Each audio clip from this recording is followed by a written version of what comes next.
Last year, flight paths around President Donald Trump's Mar-a-Lago estate have been directed north, causing complaints and concern from residents over the new flight paths. Today, the Citizens Committee on Airport Noise met to discuss what data changes they hope to see in the future and why they hope data that they're gathering right now could influence the FAA to change the paths in the future. Caleb Califano has more.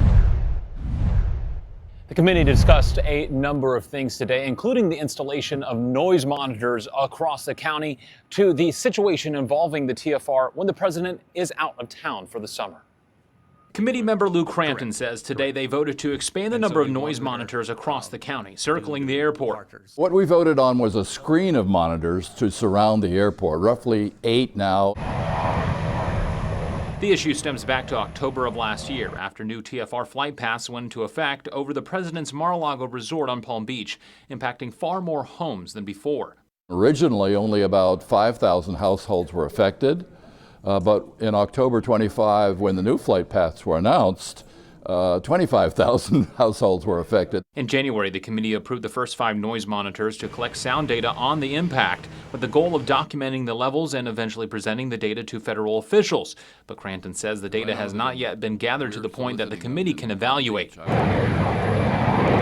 On top of that, he says even with more data, the FAA controls flight paths once the plane leaves the ground, and it's up to them to make the final decision. Once the plane gets 1 inch off the ground, it's totally under control of the FAA. The airport and the county and the town don't control it. Crampton says the town of Palm Beach and the county are also pushing for federal officials to take another look at current TFR flight paths, especially when the president is not in town. Both the county and the town of Palm Beach have planned to write separate letters to the FAA and Secret Service, asking them to reevaluate the flight paths when the president is not in town. And the only word I can use is hopefully. Get the FAA to take a relook at the current TFRs, especially when the president is not here. Members of the committee tell me they hope to have more official data from these noise monitors at their meeting next month. In West Palm Beach, Caleb Califano, WPBF 25 News.